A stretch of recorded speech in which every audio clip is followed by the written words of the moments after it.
الحمد لله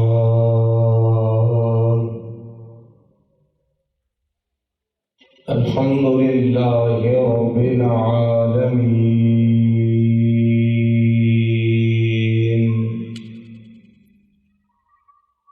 والصلاة والسلام على سيد الأنبياء والمرسلين.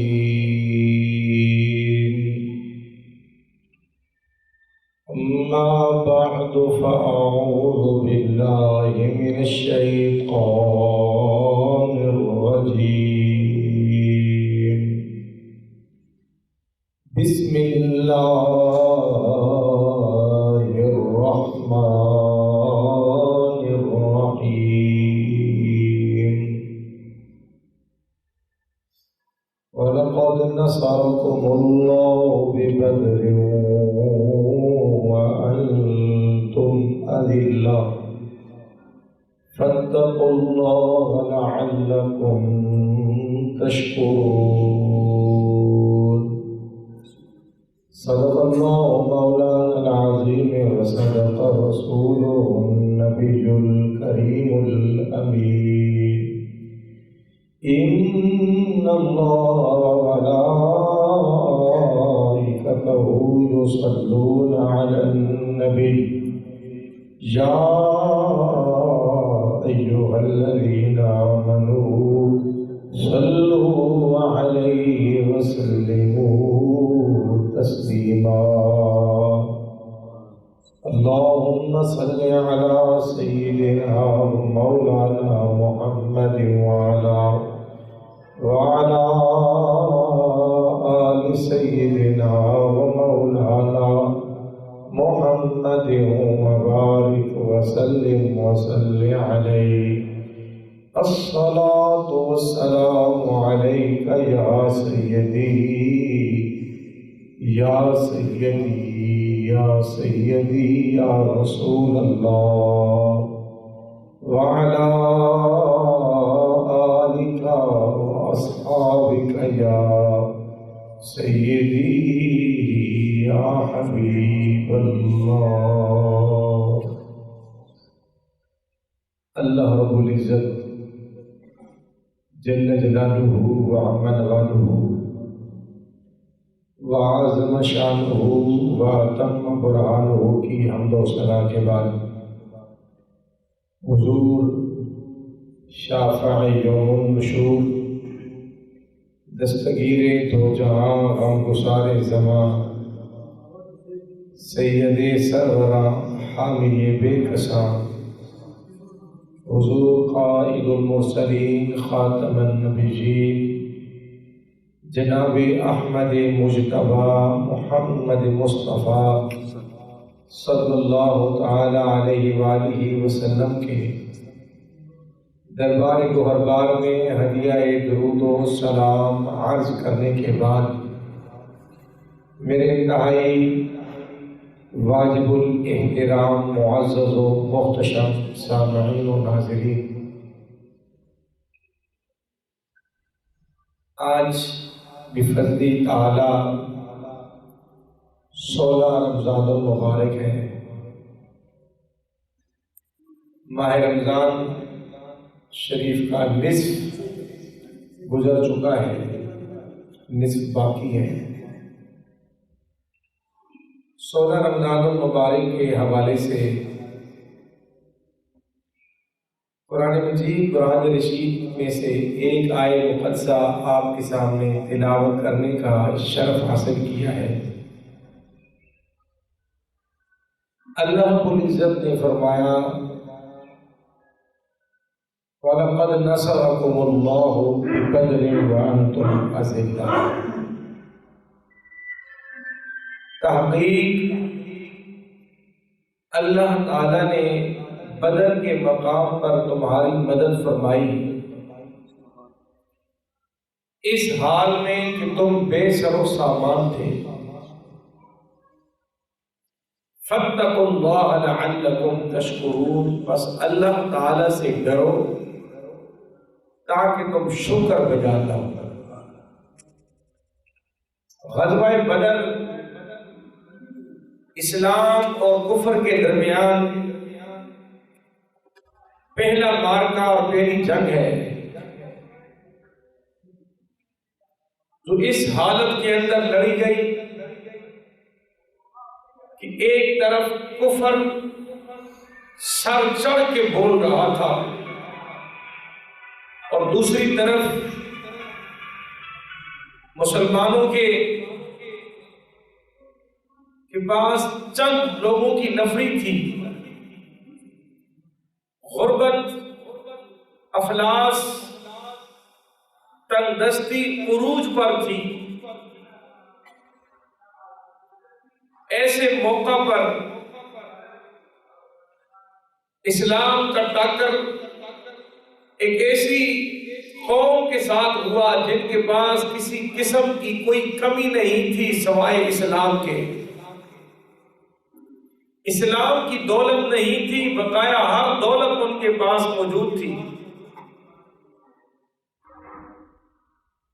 نبی جان رحمت صلی اللہ تعالی علیہ وآلہ وسلم نے صحابہ کرام کو پہلے بلایا۔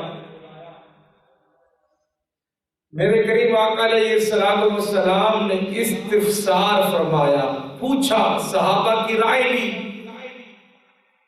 میرے صحابہ بتاؤ، صرف میرے پیچھے نمازیں پڑھنی ہے، کلمہ پڑھنا ہے، یا اسلام کی خاطر خون بھی دینا ہے؟ قربان جائیں نبی کے جانثار صحابہ پہ، قربان جائیں ان کے جذبہ جہاد پہ۔ ایک ایک کھڑا ہوتا گیا، مہاجروں میں سے، انصار میں سے بھی، اور ببانگِ دوہر بولے، یا رسول اللہ صلی اللہ تعالی علیہ وسلم، یہ جان بھی تمہاری ہے، یہ خون بھی آپ کا ہے، ہم بھی آپ کے ہیں، ہماری اولادیں بھی آپ کی ہیں، بھلا یہ پوچھنے کی ضرورت ہی نہیں ہے۔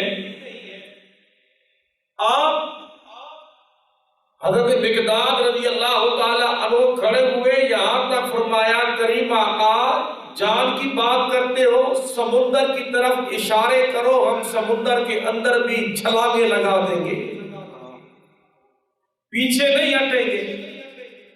ہم کوئی بنی اسرائیل ہیں، موسیٰ علیہ السلام کے قوم میں سے ہیں جنہوں نے کہا تھا موسیٰ علیہ السلام کو کہ فَقَاتِلَا إِنَّا هَاهُنَا قَاعِدُونَ، تم اور تمہارا رب دونوں لڑو، ہم تو یہاں بیٹھے ہوئے ہیں، ہم سے لڑائیاں نہیں ہوتی، ہم وہ نہیں ہیں۔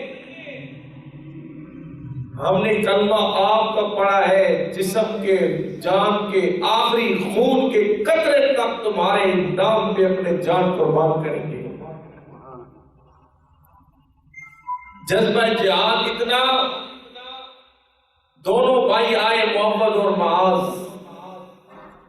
بڑے بھائی کو سرکار نے اجازت دے دی کہ تو بڑا ہے، تو جا سکتا ہے، چھوٹے کو اجازت نہ ملی۔ رو کر کہتے ہیں، یا رسول اللہ میرے ساتھ بھی مہربانی کا معاملہ کیا جائے، رحم کیا جائے، مجھے بھی ساتھ لے جایا جائے۔ میرے آقا نے فرمایا، بچے تم چھوٹے ہو، تمہاری اتنی عمر نہیں کہ تم لڑ سکو۔ یا رسول اللہ میں بڑا ہوں، جہاد کا جذبہ اتنا ہے، اپنی ایڑیوں کو اٹھایا، پنجوں کے بال کھڑے ہو گئے۔ یا رسول اللہ یہ دیکھو نا، میرا قد اونچا نظر آ رہا ہے۔ میرے آقا نے فرمایا، اچھا تو زیادہ پہلوان ہے، تیرا بڑا بھائی؟ یا رسول اللہ میں زیادہ پہلوان ہوں، کشتی نہ کرا لے؟ یا رسول اللہ کرا لے، یہ تو معاملہ ہی نہیں۔ جب کشتی ہونے لگی، عالم فلک یہ نظارہ دیکھ رہا تھا، آسمان والے بھی صحابہ کا یہ جذبہ دیکھ رہے تھے، زمین والے بھی دیکھ رہے تھے۔ چھوٹے نے بڑے کے کان میں کہا، بھیا تمہیں تو اجازت مل گئی، تیرا صرف ایک بار گرنا ہی ہوگا، تو گر جائے گا، میرا کام ہو جائے گا۔ اللہ اکبر۔ بڑے نے قربانی دی، ٹھیک ہے بھائی، دونوں کوئی ماں نے اکٹھا بھیجا تھا، اکٹھے جنگ میں جائیں گے، اکٹھے جنت میں جائیں گے۔ جنگ شروع ہوئی، لڑائی شروع ہوئی، کشتی شروع ہوئی،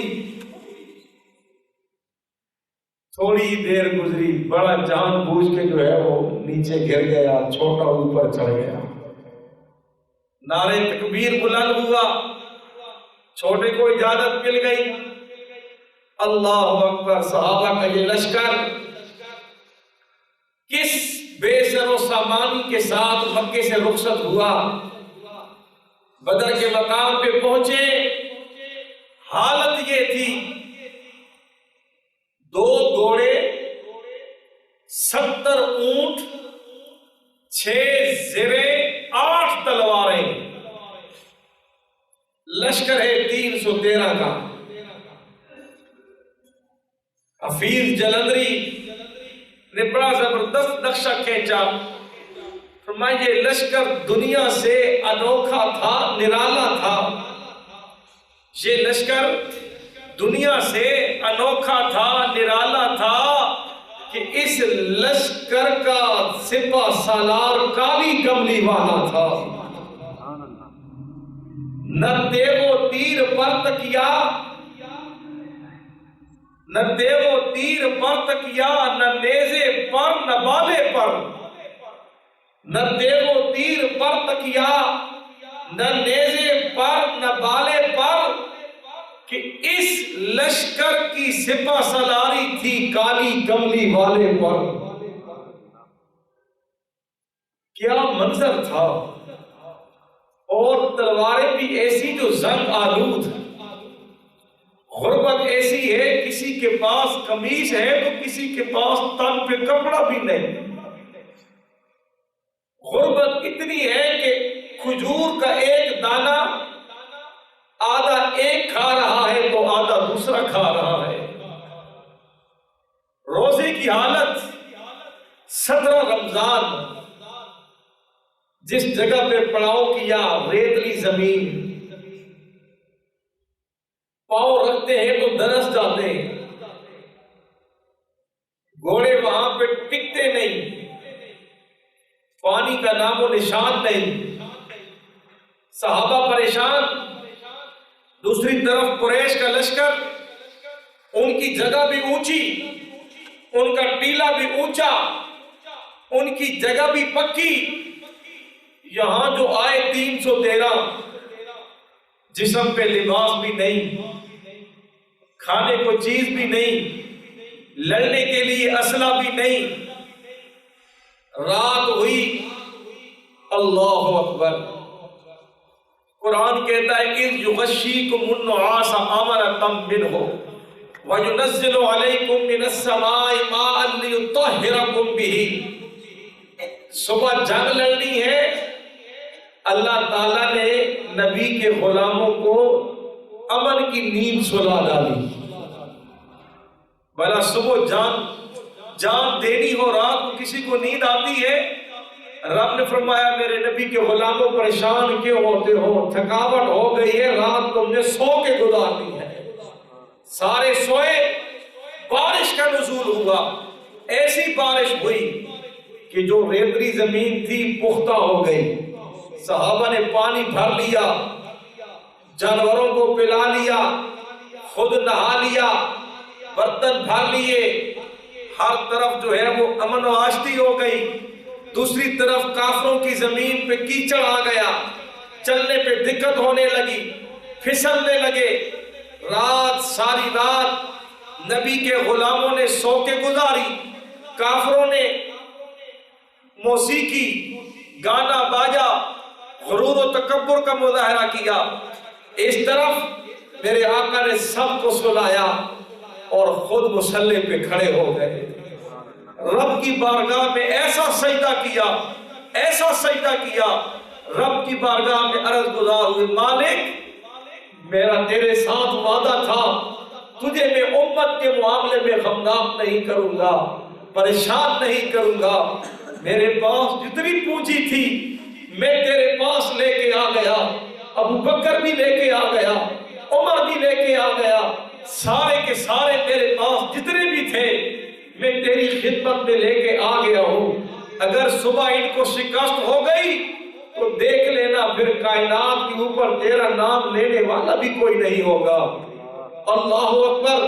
جناب ابو بکر فرماتے ہیں میں نے سرکار کی اتنی گریہ زاری دیکھی کہ سجدے کی حالت کے اندر میرے آقا اتنے روئے کہ کندھے مبارک سے چادر گر جاتی، میں اٹھاتا سرکار کے کندھے پہ رکھتا لیکن سرکار پھر بھی روتے۔ آخرکار جناب ابو بکر فرماتے مجھ سے رہا نہ گیا، میں نے سرکار کے قدم مبارک کو پکڑ کے کہا یا رسول اللہ بس کر دیجئے، مجھے رب پہ بڑا یقین ہے، جو رب نے آپ سے وعدہ کیا ہے آپ کو رسوا نہیں کرے گا، آپ کو رسوا نہیں کرے گا۔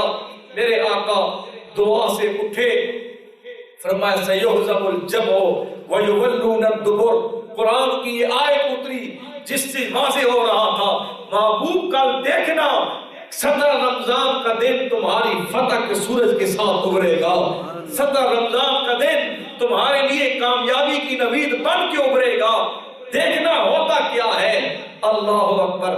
میرے آقا نے ایک دن پہلے اپنے ساتھیوں کو بلایا، چھڑی لے کر بدر کے میدان میں سرکار گئے۔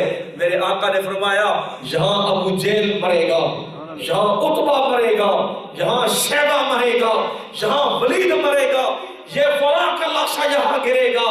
اللہ اکبر۔ کوئی کہتا ہے مرنے کا علم صرف اللہ کی ذات کو ہوتا ہے اور کسی کو نہیں ہوتا، میں کہتا ہوں واقعی سارا علم میرے اللہ کے پاس ہے، لیکن اللہ جسے اپنی عطا سے عطا فرما دے پھر ان کی شان یہ ہوتی ہے۔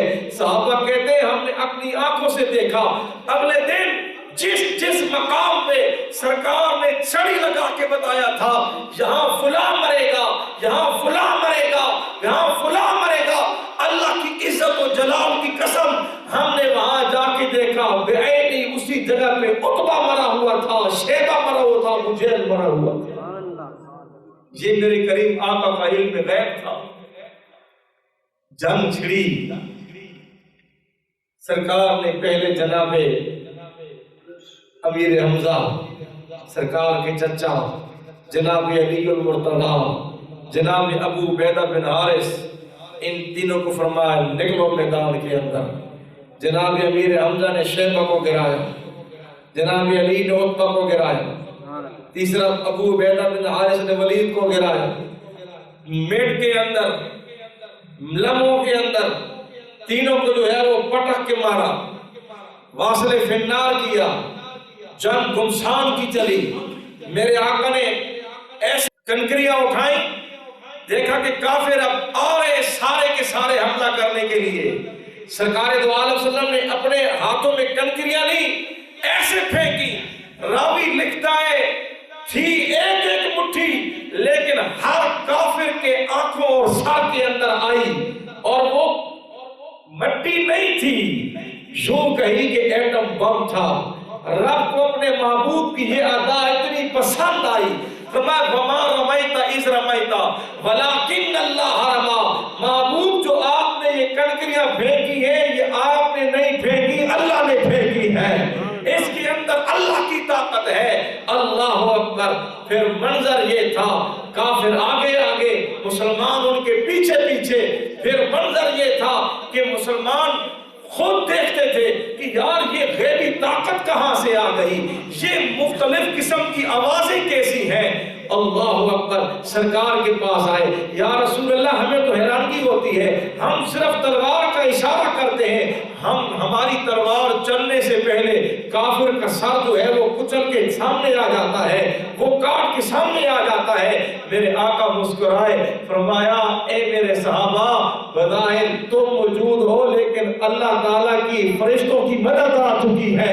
رب نے پہلے 1000 بھیجے، پھر 3000 بھیجے، پھر بخمسۃ آلاف من الملائکۃ مصومین۔ قرآن کہتا ہے 5000 فرشتے رب تعالیٰ نے بھیجے، اور ایسے فرشتے تھے کہ اللہ اکبر صرف اشارہ کرنے کی دیر تھی، سارے کے سارے واصل فنار ہو گئے۔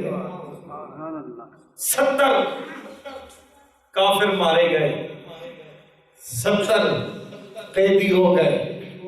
ابو جہل کافروں کا سردار ایک طرف اس کا خیمہ بنا ہوا تھا، دوسری طرف میرے آقا کا خیمہ بنا ہوا ہے، سرکار کا خیمہ بنایا گیا، چھپر بنایا گیا، عریش بنایا گیا، اور صحابہ نے فیصلہ کیا سرکار کے خیمے کی نوکری کون کرے گا؟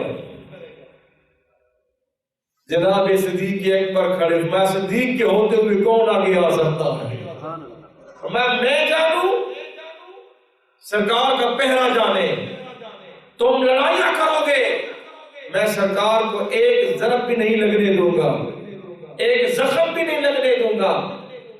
جنگ ختم ہو گئی، ابو جہل مارا گیا، بڑے بڑے سردار مارے گئے، 70 کافر مارے گئے، 70 قیدی بن گئے۔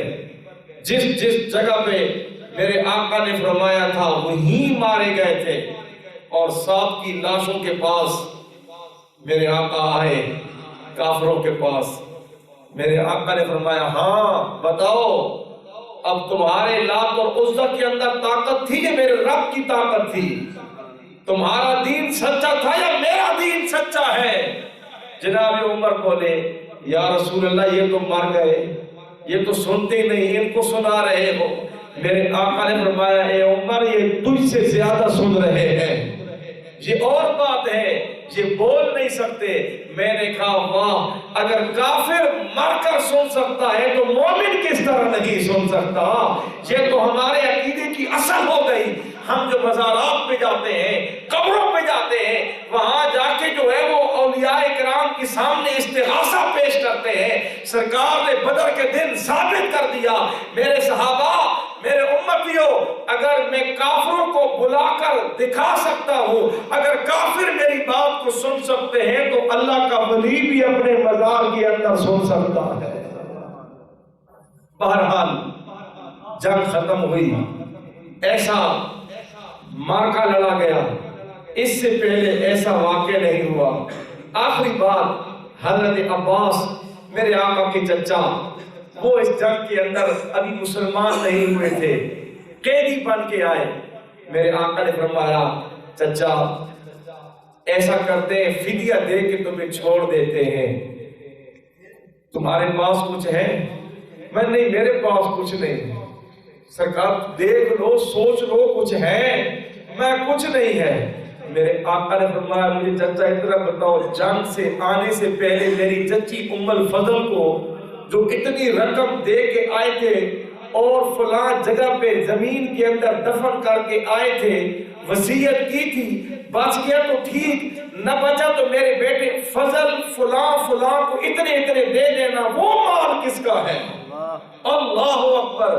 جب یہ بات کہی جناب عباس رو پڑے، کہتے ہیں اے میرے بھتیجے، اس بات کا پتہ صرف مجھے تھا، میری گھر والی کو تھا، آپ کو کیسے پتہ چل گیا؟ میرا صدق کے دل سے اقرار کرتا ہوں، واقعی تو میرا بھتیجا اللہ کا سچا اور سچا رسول ہے۔ کلمہ پڑھ کے اسلام قبول کر لیا۔